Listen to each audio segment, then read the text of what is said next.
पिछले पार्ट में हमने देखा कि एक जगह पर बहुत सारे मार्शल आर्टिस्ट मिलकर एक फ्रूट के लिए फाइट कर रहे होते हैं और वहां पर फैंग आ जाता है। फिर फैंग वहां पर पहले तो अपने डार्क एट्रीब्यूट टैलेंट की मदद से बिना किसी को पता चले ही उस फ्रूट को लेने की कोशिश करने लगता है, लेकिन जैसे ही वो उस पेड़ से उस फ्रूट को तोड़ता है तभी वहां पे मौजूद सभी मार्शल आर्टिस्टों को पता चल जाता है कि वहां पे कोई फ्रूट को तोड़ रहा है, तो वो उसके ऊपर हमला कर देते हैं। पर फैंग अपनी पॉइंट स्टार स्वॉर्ड टेक्निक की मदद से उन सभी को एक झटके में ही हरा देता है। इस पार्ट की शुरुआत में हम देखते हैं कि फैंग उस फ्रूट को हाथ में लेकर अपनी स्वॉर्ड पकड़े एक जगह पर खड़ा हुआ होता है और कह रहा होता है, आखिरकार ये फ्रूट अब मेरा हुआ। फिर वो अपनी स्वॉर्ड को अपने कंधे पर रखते हुए कहने लगता है, अब मुझे यहाँ से निकलना चाहिए, क्योंकि अब अगर मैं यहाँ पर ज्यादा देर रुका तो हो सकता है यहाँ पे कोई हाई लेवल का मार्शल आर्टिस्ट आ जाए और मुझे इस फ्रूट से हाथ धोना पड़े। फिर फैंग वहां से जाने लगता है और हम देखते हैं कि उसके पीछे कुछ लोग खड़े हुए होते हैं और वो कह रहे होते हैं, सच में ये कितना ज्यादा डरावना था, ये इतना ज्यादा पावरफुल था कि इसे देखकर ही मुझे डर लग रहा है,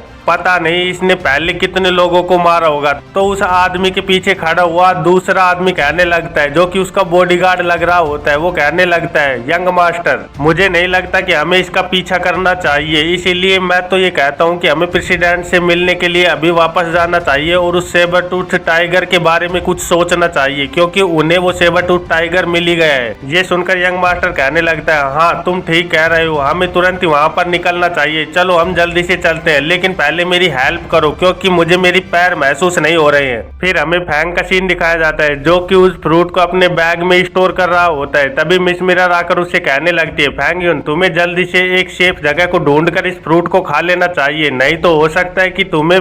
अनचाही टर्बल्स में घुसना पड़ जाए। तो फैंग मिस मिरर से पूछने लगता है, क्या इस फ्रूट की लाइफ स्पैन छोटी है? तो मिस मिरर उसे बताने लगती है, नहीं नहीं, वैसे तो ये बहुत समय तक ऐसे ही रह सकता है। तो फैंग वहां से निकलते हुए कहने लगता है, तो फिर ठीक है, मुझे इसे खाने की अभी कोई जल्दी नहीं है, इसीलिए मुझे पहले तो यहाँ से वापस शहर जाना होगा। ये सुनकर मिस मिरर थोड़े गुस्से में आ जाती है और कहने लगती है, क्या तुम्हें ऐसा डर नहीं लगता कि कोई रास्ते में मिलकर तुमसे इस फ्रूट को छीन लेगा? वैसे अगर तुम इस फ्रूट को किसी ऑक्शन में बेचोगे तो इस फ्रूट की कीमत मिलियंस में भी हो सकती है। तो फैंग कहने लगता है, मेरे 20 साल की गेमिंग एक्सपीरियंस मुझे ऐसा कहता है कि इस फ्रूट को यहीं पर खाना बिल्कुल ही वेस्ट हो जाएगा, इसलिए मैं इंतजार करना ही सही समझता हूँ। और फिर हम देखते हैं कि फैंग वापस से फ्रैक्वेस बीस्टों को मारने लगता है और वो एक फ्रैक्वेस बीस्ट रेड लाइन स्नेक, जो कि रैंक 5 का फ्रैक्वेस बीस्ट होता है, उसे खत्म कर देता है। तो उस बीस्ट को मारते हुए फैंग कहने लगता है, जबकि मेरे पास एक चीट है तो मैं चाहूंगा कि मैं इस चीट का इस्तेमाल करके हर चीज को पूरी तरह से प्राप्त कर लूं। पर तभी फैंग को पीछे से बहुत ही ज्यादा तेज रोर की आवाज आती है और जब फैंग पीछे मुड़कर देखता है तो वो देखता है कि एक बहुत ही बड़ा सेबर टूथ टाइगर उधर घूम रहा होता है। उसे देखकर फैंग कहने लगता है, आखिरकार मैंने इसे ढूंढ लिया, मैं तो अपने इस सेबर टूथ टाइगर के मिशन के बारे में लगभग भूल ही गया था। और फिर वो सेबर टूथ टाइगर फैंग की ओर देखकर जोर से रोर करने लगता है और हम देखते हैं कि वहीं पे पास में एक और टीम वहां सेबर टूथ को हंट करने आई हुई होती है। तो उनका लीडर कहने लगता है, फाइनली हमने इसे ढूंढ लिया, इसलिए सभी तैयार हो जाओ इसे मारने के लिए। तो उसका बॉडीगार्ड उससे कहने लगता है, प्रेसिडेंट इस बीस्ट के बारे में हमें जितनी भी इंफॉर्मेशन दी गई थी ये उससे भी बहुत ही ज्यादा स्ट्रॉन्ग लग रहा है, इसीलिए हमें यंग मास्टर का इंतजार करना चाहिए, इसकी वजह से हमारे जीतने के चांस और भी ज्यादा बढ़ जाएंगे। तो ये सुनकर वो लीडर कहने लगता है, हाँ तुम ठीक कह रहे हो, हम यहीं पर इंतजार करते हैं। तभी वहाँ पीछे से आवाज आती है, डैड। और जब लीडर पीछे मुड़कर देखता है तो उसका बेटा वहां पर आ गया होता है। तो उससे कहने लगता है, तुम बिल्कुल सही टाइम पर आए हो, चलो सेबर टूथ को घेर लो और इसे मारने की तैयारी करो। ये सुनकर उसका बेटा भी कहने लगता है, हाँ ठीक है, हम अभी तैयार हो जाते हैं। तभी यंग मास्टर का बॉडीगार्ड कहने लगता है, यंग मास्टर आज आप बहुत ही ज्यादा कमजोर दिखाई दे रहे हो, आखिरकार क्या बात है? लेकिन तभी हम देखते हैं कि यंग मास्टर के चेहरे से पसीने छूट रहे होते हैं और वो कहने लगता है, ये तो वही पर्सन है। और फिर वो एक और इशारा करते हुए कहने लगता है, ये कॉस्ट्यूम और इसकी हाइट ये तो वही है, मैं पक्का ही श्योर हूँ कि ये पक्का ही वही आदमी है जिसने बहुत सारे मार्शल आर्टिस्टों को अकेले ही खत्म कर दिया था। और हम देखते हैं कि वो और किसी के बारे में नहीं बल्कि फैंग के बारे में ही बात कर रहा होता है। तो हम देखते हैं कि फैंग सीधे जाकर सेबर टूथ के सामने आकर खड़ा हो जाता है और सेबर टूथ भी पूरी तरह से फैंग को ही देख रहा होता है। तभी वो लीडर कहने लगता है, आखिरकार तुम उस लड़के को कैसे जानते हो? और फैंग की ओर देखते हुए कहने लगता है, ये यहाँ से हिल क्यों नहीं रहा है? हो सकता है कि सेबर टूथ इतना ज्यादा स्ट्रॉन्ग होता है कि जितना एक पीक रैंक का मार्शल आर्टिस्ट होता है, इसीलिए इसे देखकर इतना ज्यादा घबरा गया है कि अब ये यहाँ पे फ्रोज हो चुका चुका है। और फिर वो यंग मास्टर से कहने लगता है अगर तुम इसे जानते हो तो हमें जल्दी वहां पर जाना चाहिए और उसे बचाना चाहिए। तो यंग मास्टर अपने फादर से कहने लगता है नहीं, हमें उसको ज्यादा प्रोवोक नहीं करना चाहिए क्योंकि ये हमारे लिए बहुत ही ज्यादा खतरनाक हो सकता है, ये बहुत ही ज्यादा ताकतवर है और ये हमें एक ही झटके में खत्म कर सकता है। इधर हम फैंग को देखते हैं जो कि सेबर टूथ को देखकर कह रहा होता है it's done. Sabre tooth tiger, तुम सच में बहुत ही ज्यादा लकी हो क्योंकि जब मैं रास्ते में आ रहा था तब मैं ग्राइंड कर रहा था और मैंने वहां ग्राइंड कर ली कुआन के स्वाड टैलेंट को गैदर कर लिया है। फिर मैंने ली कुआन के स्वाड टैलेंट को अपने स्वाड टैलेंट से मिलाकर अपने स्वाड टैलेंट को एक हाई रैंक पर पहुंचा दिया है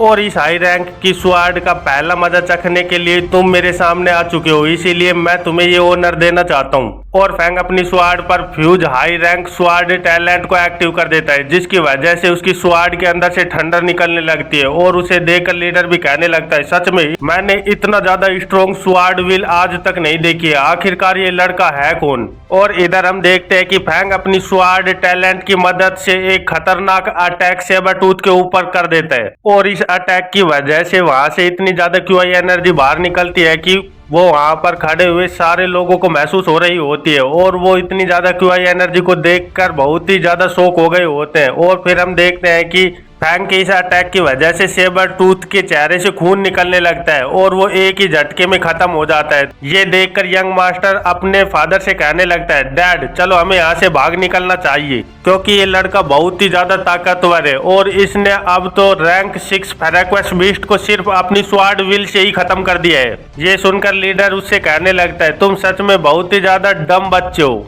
हमें तो इसके साथ कनेक्शन बनाने चाहिए ताकि फ्यूचर में जाकर हमें इससे प्रॉफिट मिल सके, इसलिए हमें जाकर इससे पहले बात करनी होगी। और लीडर अपने मन में सोचने लगता है वैसे भी अगर हम यहाँ से भागने की कोशिश करें और ये हमें मारना चाहे तो हम इससे बचकर कहीं भी नहीं भाग सकते क्योंकि ये इतना ज्यादा पावरफुल है कि हमें एक झटके में ही खत्म कर सकता है। इधर फैंग मिस मिरर से कह रहा होता है ये तो पहले ही मर गया, मैं तो अपनी फाइट को एंजॉय भी नहीं कर पाया। तो ये सुनकर मिस मिरर कहने लगती है तुम्हारी फ्यूज स्वाड टैलेंट इतनी ज्यादा खतरनाक हो चुकी है कि ये इस सेबर टूथ के लिए बहुत ही ज्यादा स्ट्रोंग है। और फिर फैंग जल्दी से उस सेबर टूथ के एक दांत को तोड़ते हुए कहने लगता है मैंने सेबर टूथ के दांत को ले लिया है, अब मैं इसे पॉइंट के लिए ट्रेड कर सकता हूँ। वैसे इसके फर, फ्लैश और बोन भी बहुत ही ज्यादा कीमती हैं, लेकिन बुरी बात यह है कि मैं इनको साथ नहीं ले जा सकता। लेकिन तभी फैंग को पीछे से आवाज आती है brother nice to meet you. तो फैंग उन्हें पीछे मुड़कर देखता है और कहता है ये लोग आखिरकार यहाँ पर क्या कर रहे हैं। और फिर वो उन लोगों से कहने लगता है सेबर टूथ अब मर चुका है इसीलिए तुम यहाँ पे पास में आ सकते हो।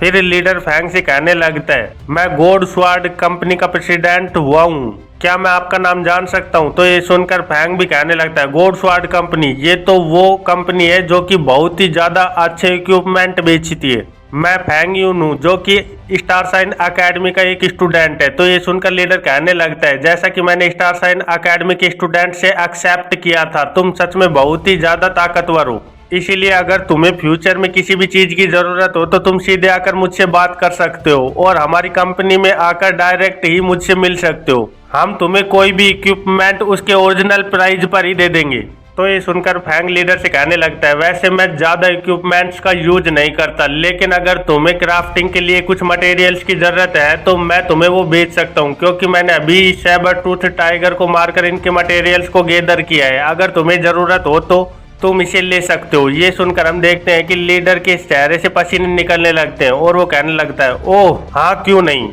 फिर हम देखते हैं कि फैंग उस सेबर टूथ के सारे सामान को उन लोगों को बेच देता है और कहने लगता है अगर आगे मुझे किसी चीज को बेचने की जरूरत होगी तो मैं पक्का ही तुमसे कांटेक्ट करूंगा। और ये कहते हुए फैंग वहां से निकल जाता है। लेकिन हम पीछे देखते हैं कि लीडर कह रहा होता है मैं इस बिजनेस में 20 साल से हूँ, लेकिन पहली बार मुझे ऐसा लग रहा है कि मुझे किसी ने स्कैम कर दिया है। यहाँ से सीन कट होकर हमें अकेडमी का सीन दिखाया जाता है जहाँ पर फैंग कह रहा होता है अब कि जब मैंने मिशन को डन कर दिया है और सारे पॉइंट भी ले लिए हैं तो अब टाइम हो गया है कि मुझे अपना फ्रूट खा लेना चाहिए। और फिर हम देखते हैं कि फैंग अपने साथियों को मैसेज भेजता है जिसे पढ़कर बाई और वो दोनों भी खुश हो जाते हैं और कहने लगते हैं फाइनली ब्रोदर यून ने हमें याद किया है, चलो हम उससे जाकर मिलने जाते हैं। और यहीं इस चैप्टर का अंत हो जाता है। नेक्स्ट चैप्टर की शुरुआत में हमें फैंग की डोरमेट्री का सीन दिखाया जाता है जहाँ पर फैंग बाहर खड़ा हुआ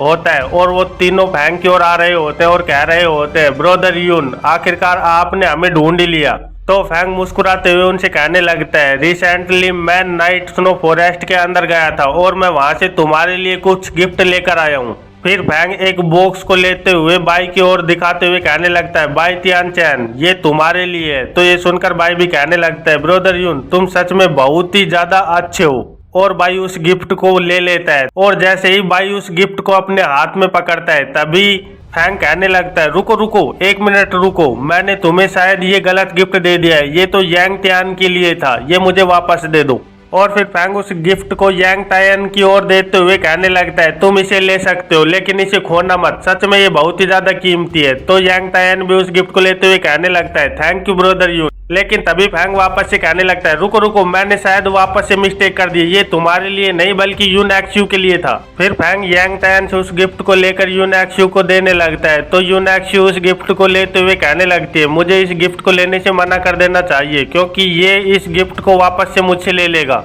पर मैं ऐसा कैसे कर सकती हूँ क्योंकि ये बहुत ही ज्यादा स्ट्रोंग है और मुझे इसके साथ रहना है। तो फैंग उसे ऐसे सोचते हुए देखकर कहने लगता है, आखिरकार तुम ऐसे एक्टिंग क्यों कर रही हो कि तुम्हें ये नहीं चाहिए, ले लो इसे। और जैसे ही यूनएक्सयू उस गिफ्ट को हाथ लगाती है वैसे ही फैंग कहने लगता है, अरे नहीं नहीं मैं तुम्हें ये गिफ्ट नहीं दे सकता, चलो मैं तुम्हें कुछ और दे देता हूँ, इसीलिए मैं तुम्हें 10,000 पॉइंट दे रहा हूँ, ये तुम्हारे लिए सच में ठीक रहेंगे, इससे तुम बहुत ही ज्यादा कल्टीवेशन भी कर सकते हो और अपनी पावर को बढ़ा सकते हो और ये गिफ्ट तो तुम्हारे लिए बहुत ही ज्यादा यूजलेस है, इसीलिए तुम इसे मुझे वापस दे दो। ये सुनकर उन तीनों की शक्ल देखने लायक हो जाती है और वो कहने लगते हैं, सच में ब्रदर तुम कितने ज्यादा अच्छे हो जो कि हमें 10,000 पॉइंट दे रहे हो। लेकिन वो अपने मन में सोच रहे होते, सच में ये फैंग आज हमारे मजे ले रहा है, हम इसको कभी नहीं समझ सकते कि ये आखिरकार चाहता क्या है और क्या कर सकता है। और इधर मिस मिरर फैंग से कह रही होती है, तुमने उन्हें पहले वो फ्रूट दिया ताकि तुम उन्हें प्रोजेक्ट कर पाओ और उसके बाद उसे ग्राइंड कर कर तुम उस फ्रूट को वापस से ले पाओ,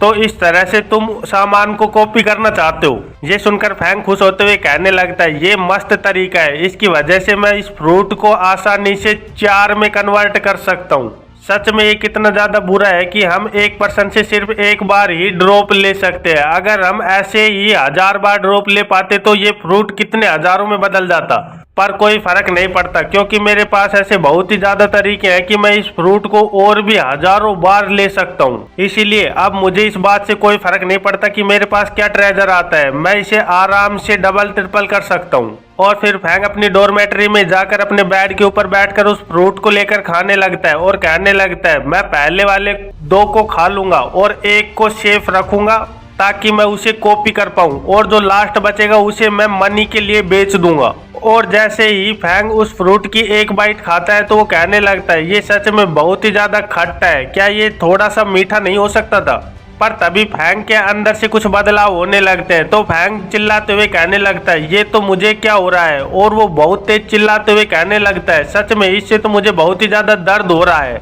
इस फ्रूट को खाने की वजह से तो मुझे ऐसा लग रहा है कि कोई एक हथौड़ा लेकर बार बार मेरी हड्डियों को एक एक करके तोड़ रहा है और उसे वापस से वहीं पर जोड़ रहा है और फिर उसे वापस से तोड़ रहा है और ये लगातार ऐसे ही चलता जा रहा है, मुझे पता भी नहीं है कि ये कितनी बार होने वाला है। सच में ये फ्रूट तो बहुत ही ज्यादा दर्दनाक है और ये जैसा दर्द कर रहा है ऐसा लग रहा है कि ये दर्द मुझे इटरनली होने वाला है, सच में ये कितनी ज्यादा डरावनी बात है। तो वो दूसरे फ्रूट को लेते हुए कहने लगता है, इतना ज्यादा दर्द होने के बाद तो मैं इस दूसरे फ्रूट को खाने की हिम्मत भी नहीं कर सकता, इसीलिए मुझे इसे अभी के लिए यहीं पर छोड़ देना चाहिए। और फिर फैंग वहां से खड़े होकर निकलने लगता है तो हम देखते हैं कि जैसे ही वो खड़ा होता है तो उसकी शर्ट फट जाती है और उसके 6 पैक ऐप बन जाते हैं और वो दिखने में भी बहुत ही ज्यादा कूल दिख रहा होता है। तो फैंग अपनी बॉडी को चेक करते हुए कहने लगता है, सच में इसकी वजह से मेरे शरीर के अंदर बहुत ही ज्यादा पावर आ गई है और अब मेरा शरीर पत्थर की तरह स्ट्रोंग हो गया है। तो मिस मिरर फैंग से कहने लगती है, तुम्हारी गॉड ट्रेंट टेक्निक अब अपनी कंप्लीट स्टेज पर पहुंच चुकी है, इसीलिए तुम अब 50,000 kg की स्ट्रेंथ रखते हो।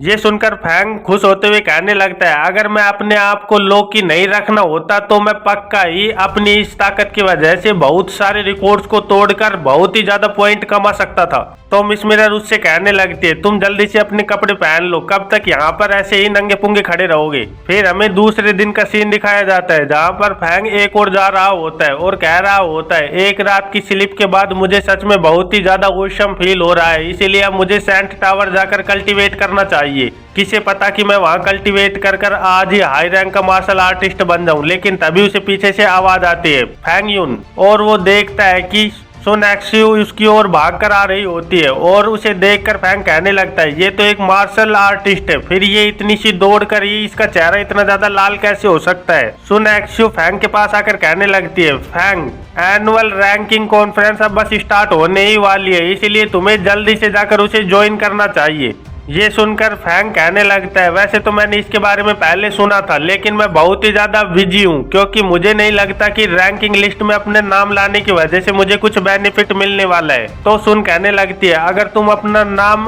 अकेडमी की रैंकिंग लिस्ट में ले आते हो तो तुम अकेडमी के स्टार बन जाओगे। तो ये सुनकर फैंग कहने लगता है मेरे लिए नाम बढ़ाना कोई भी मायने नहीं रखता, इसीलिए मैं फेम को कुछ नहीं समझता। तो सुन कहने लगती है इसकी वजह से तुम बहुत ही ज्यादा स्ट्रॉन्ग स्टूडेंट के साथ फाइट भी कर पाओगे, ये चांस तुम्हारे लिए बहुत ही ज्यादा अच्छा होगा। ये सुनकर फैंग कहने लगता है मुझे फाइटिंग बहुत ही ज्यादा बुरी लगती है। फिर सुन कहने लगती है बस इतना ही नहीं, अगर तुम अपना नाम रैंकिंग लिस्ट में ले आते हो तो तुम्हें अकेडमी की बेस्ट डोरमेटरी रहने के लिए मिलेगी और रोजाना 10,000 पॉइंट बिना कुछ किए ही। तो फैंग कहने लगता है ये सब मेरे लिए कोई मायने नहीं रखता, लेकिन तभी वो चौंकते हुए कहने लगता है वेट, क्या तुम क्या कह रही हो, रोज 10,000 पॉइंट वो भी बिना कुछ किए हुए फ्री में। तो सोनेक्सू कहती है हाँ ये तो सिर्फ एक ही बेनिफिट है, और अगर तुम वहां पर लिस्ट में नाम ले आते हो तो सच में तुम्हें बहुत ही ज्यादा बेनिफिट मिलने वाले होते हैं। ये सुनकर फैंग हंसते हुए कहने लगता है डोंट वरी, मैं तुम्हें डिसअपॉइंट नहीं करूंगा और मैं तुम्हारे एक्सेप्टेशन पर बहुत ही ज्यादा खरा उतरने वाला हूँ।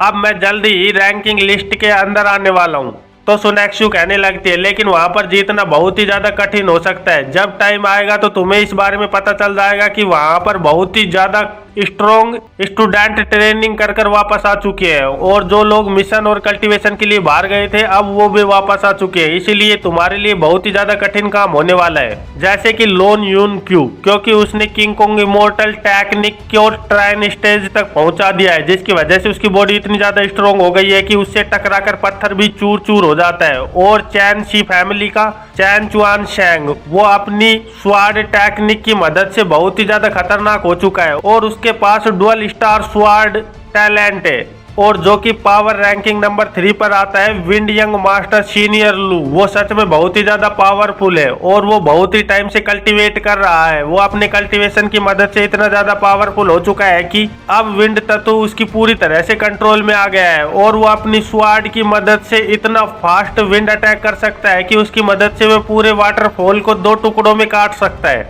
जो कि सच में बहुत ही ज्यादा कठिन काम है, लेकिन वो ऐसा कर सकता है, इसीलिए वो बहुत ही ज्यादा स्ट्रोंग है। और पावर रैंकिंग नंबर 1 का ब्रेसेक स्वाड जाओसेंग वो सच में सबसे ज्यादा ताकतवर है और वो एकेडमी का सबसे ज्यादा स्ट्रॉन्ग स्टूडेंट माना जाता है। तो अब तो तुम समझ ही सकते हो कि तुम्हारा इस रैंकिंग में नाम लाना कितना ज्यादा कठिन हो सकता है, और यही इस चैप्टर का अंत हो जाता है। तो फिर मिलते हैं एक नए चैप्टर में, तब तक के लिए बाय बाय।